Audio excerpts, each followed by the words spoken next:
Hey everybody, Insane Mike here, host of Attack of the Killer podcast. Time for another Patreon video. As you may have heard on recent episodes of the show, or even recent other videos, that we recently went to Crypticon, Kansas City, which takes place technically in St. Joseph, Missouri. But it's a convention we go to every year, and it's a lot of fun. And this year, all of the members of Attack of the Killer podcast were there at one point or another, so that was awesome. But what I would do is do one of those kind of what's in the bag videos. What did I buy at Crypticon? So I got my sweet bag here. It was my shopping bag that was given to me from probably one of my favorite vendors from that con, called Paul Bear Press, and we'll get into that in a little bit. But let's get into it. What is in my bag from Crypticon? I'll start off here.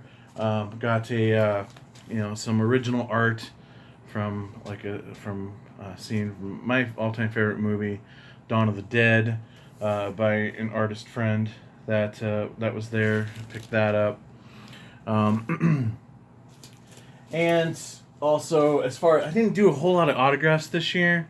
I kind of mainly went crazy and just was shopping. That was the majority of the stuff I did. But I know I couldn't leave without at least two of the people that were there getting their autographs and pictures taken with them. One, of course, being Joe Bob Briggs. So I got Joe Bob Briggs' autograph. I got to meet him once before, at a little show years back called B Movie Celebration, and that was really cool. But for some reason, I never got his autograph or even my picture taken with him from that event. So that was the goal this time around, is getting the autograph and getting my picture taken with him. And then one of my favorite childhood crushes, and that was Shawnee Smith from the Blob remake. Most recently, for horror fans, she was in the Saw franchise, but she's been on TV shows like Becker, which she's the funniest thing on that show. It was Ted Danson's show, a guy who knows how to do comedy sitcom, right? Cheers and everything. But in my opinion, Johnny Smith stole the show.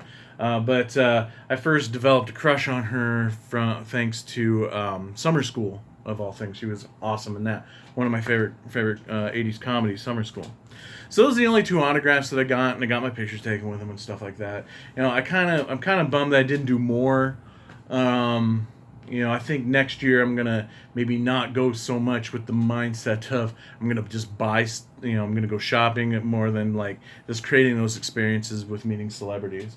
But I'm pretty happy with what I picked up from Crypticon. So, Vinegar Syndrome was there. They had a table with a bunch of stuff. So I picked up a ton of Blu-rays that I've been meaning to get. So was really excited about this take home. First off, we got Demonoid. If you've never seen this movie, oh man, it's kind of one of those the devil possesses a hand, but you chop off the hand, but the hand kills somebody else, or kills somebody else, so it can possess that person's hand. And yeah, it's a crazy movie. And it's got a cool slip cover, but there's so you may maybe recognize this from video stores and shelves and whatnot. I think that was the original case, but and also in Vinegar Syndrome fashion, it's got a sweet alternate cover there, which is pretty cool. Yeah, crazy movie.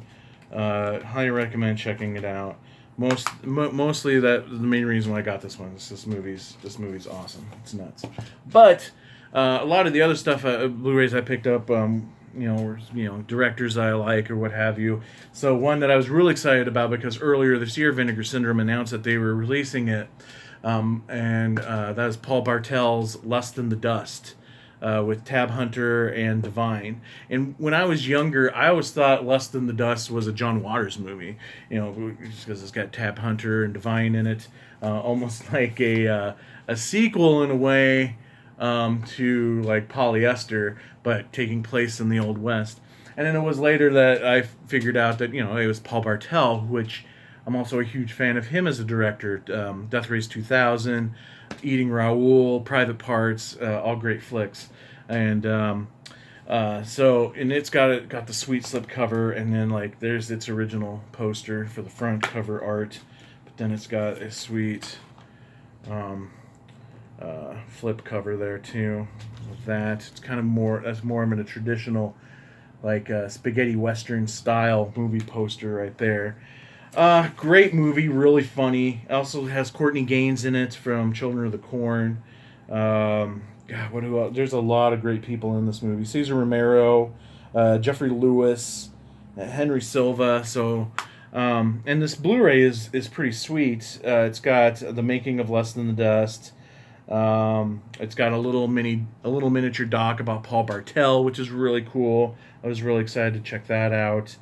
Like an archival making of little feature. So I haven't gotten through all the special features on this. I obviously went straight to the Paul Bartel feature just because I want to learn more about that man. Next, he didn't direct it, but he wrote it. We're talking the Ed Wood classic from 1965, Orgy of the Dead, actually directed by A.C. Stevens. Now, if you listen to the show regularly, this was a recent Insane's pick, so I won't get too far into it, but I'll show you the sweet cover. I really like the cover, and then I think I don't know which one I like, but the flip cover is really cool too. It's got kind of more of a retro exploitation movie poster look to it. But a lot of great features on it. Again, listen to episode of Attack of the Killer podcast, Insane's Picks, for more details on that. This movie I'm obsessed with. First time seeing it for the show over the past few years. Was it last year maybe the year before? When I found out that Tiny Tim, Mr. Tiptoe Through the Tulips, is in a movie, not just in a movie, but in a horror movie, I'm like, sign me up. But not only that, but he plays a clown, and he's not even the killer in the movie. And we're talking about Blood Harvest from 1986. 1986 Blood Harvest. So later on in Tiny Tim's career was Blood Harvest. Now this movie's nuts, and not just because of Tiny Tim. There's so much craziness that goes on in this movie. I really like the cover. Really says a lot there, Tiny Tim. I haven't got a chance to watch this one yet or the features, but it's got a commentary track with the producer and the co-writer.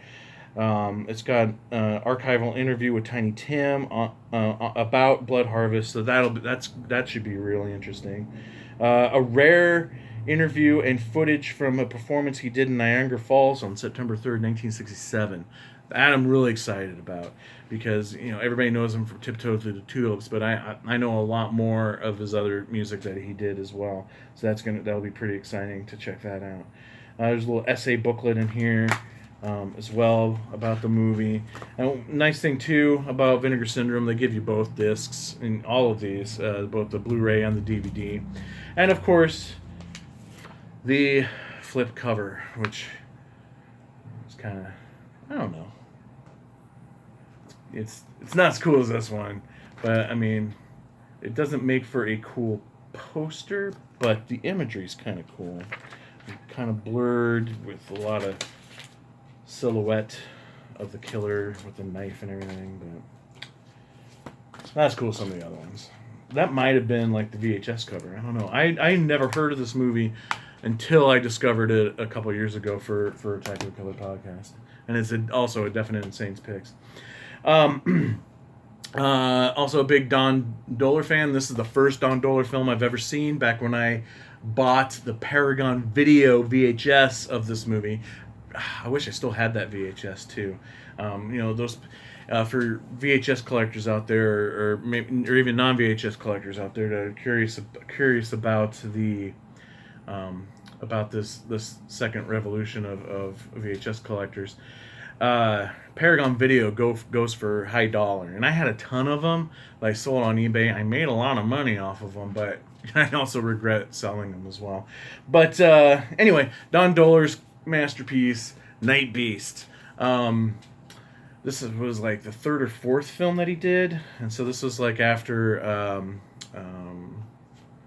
was it Galaxy Invaders and stuff like that. It also has the sweet slip cover, and So there's that. So great creature design for the monster, but sadly it's a pretty stiff mask more than anything else. So it mostly just looks like a guy wearing a mask. Who cares though? It's great, and this is like one of the first times Don really like brought his whole 3Bs into his films. Like I think this is the first time it's really got the blood and it's really got the boobs. So it's got the gore and the nudity in it that some of his earlier films did not have. And it's got like a lot of the regulars in there in his films, including George Stover, who I love seeing him and everything. And I'm an idiot being such a big John Waters fan, and I didn't put the two and two together. That George stars in all most of Don Dohler's films, but then George also played the husband in Desperate Living, and I'm like, oh my god! And as soon as they talked about that in the commentary track for this, was it the commentary track or maybe the making? I don't remember, but since that was mentioned, I'm like, oh my god, duh. I'm like, oh my god, that was George. How I never put the two and two together is beyond me. But this movie also has a little bit of fame too, that J.J. Abrams did some of the music for this movie. This is like one of the first things he ever did. So he kind of got to start with Don Dohler. But it's got a great commentary track with Don and George. There's an interview with a lot of the cast and effects artists. Bloopers and outtakes and stuff. So it's a cool disc, and it's just a great movie all the way around. But I forget his real name, but Count Gordeval, who TV movie horror host from that area, was in a lot of Don's early films, and he was in this one as well. Played the mayor. There's the current cover, and then this one's pretty cool. It kind of has like a almost like kind of an Italian exploitation cover art to it. I really like that a lot. Anyway, yeah. So that's Night Beast. Next. So another subgenre of films that I've gotten into is like the underground films of like the 60s and 70s, or like the really underground stuff, or the no wave movement in New York in the 80s, and through people like John Waters, or there's a great documentary out there called Blank City about the New York movement. I learned about the Kuchar brothers, who did a ton of films, like starting all the way back in the 60s and still doing stuff today, as a matter of fact. And is it George, I think? He teaches I think it's at NYU. He teaches film, and it's crazy, because their films are just bizarre. They're DIY, back in the 60s and 70s when no one knew how to do DIY, or couldn't even afford it, because stuff shot on like 8mm or what have you. And I've only seen like a handful of clips. I've only ever seen one of their movies, but other than that, I've only seen clips in John Waters documentaries or whatever, because John Waters cites him as a big influence. But then I heard about this Thundercrack. Now it's not a Kuchar brothers movie, but it's Kurt McDowell is the filmmaker. So I'm gonna have to learn more about this guy, because this is my first experience with him. And it's got some of his short films on this as well, but it's got George Kuchar in it, and I believe he was like one of the writers and producers of this film. Black and white, very just crazy, horror / comedy / extreme sexploitation, and it's bizarre stuff, and I love it. I love it a lot. But the one of the things that was cool about this Blu-ray is that they have the It Came from Kuchar 2009 documentary that came out, and I've seen that. That's how I learned a lot more about the Kuchar brothers. I saw that like on YouTube, so it's cool that I have this documentary now as well. I don't think this one has no, it doesn't have a wraparound. So technically, this is a Synapsis release, but I think it was Vinegar Syndrome did the restoration on it, maybe. So that's why they were selling that at their table. But yeah, like I said, it's got like some interviews and whatnot. But It Came from Kuchar was the most exciting thing for me. Plus, some more of Kurt McDowell's short films on it as well, which I've watched a couple of those, and they're pretty cool. Next, big, huge David Dakota fan, especially from the 80s era of, like, sorority babes era and stuff. And one of those films that came out of that era was Nightmare Sisters. I've been wanting this Blu-ray for a while as well, and it does not disappoint. It's got a whole new commentary on there with David and Linnea, of all people, which is great. Up until, like, it seems like not that long ago, you didn't really get Linnea in on those things, like commentary tracks and stuff, and I always, be pissed off and thought it was a shame. As a matter of fact, I have the DVD of Nightmare Sisters, and it's David and Michelle Bauer.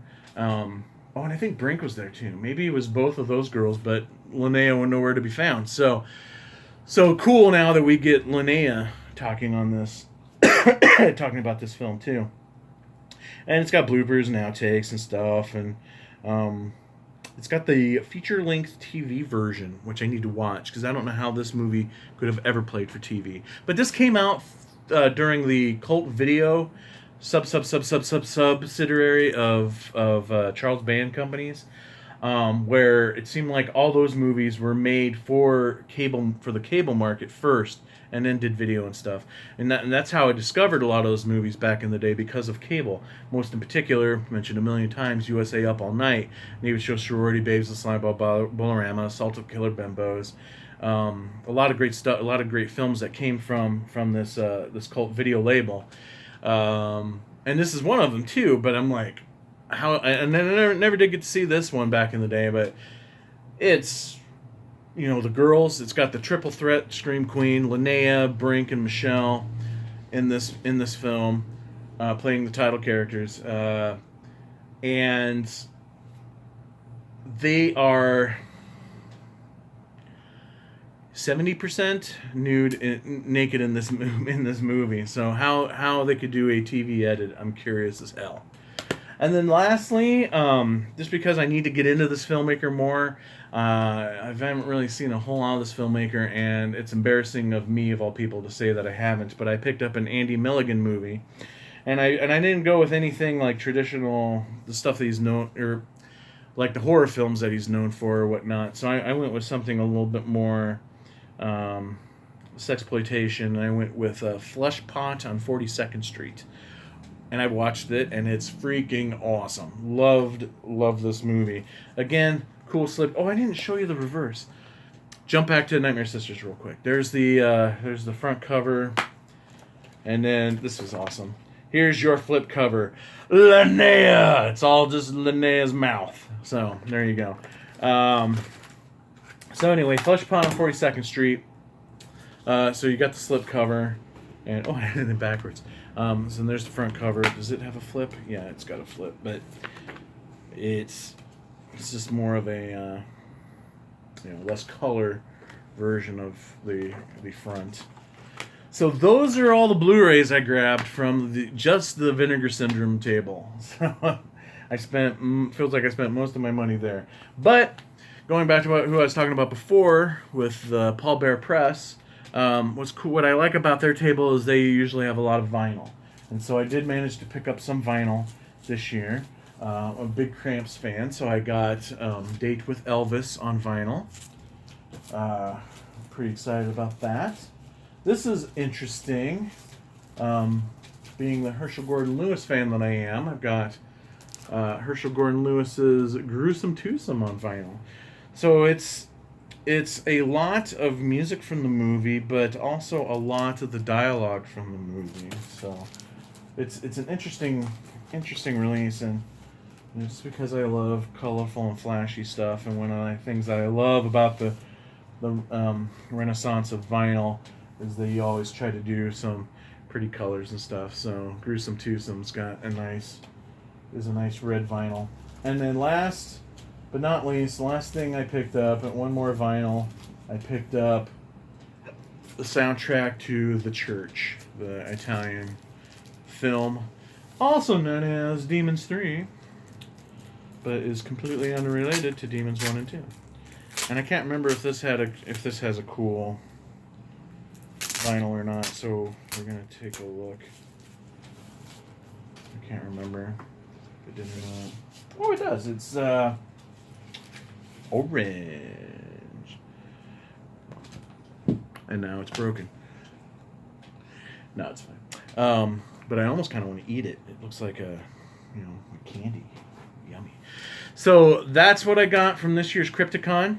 Thanks for watching. Thanks for being a Patreon supporter, and we'll talk to you on the next episode of Attack of the Killer Podcast.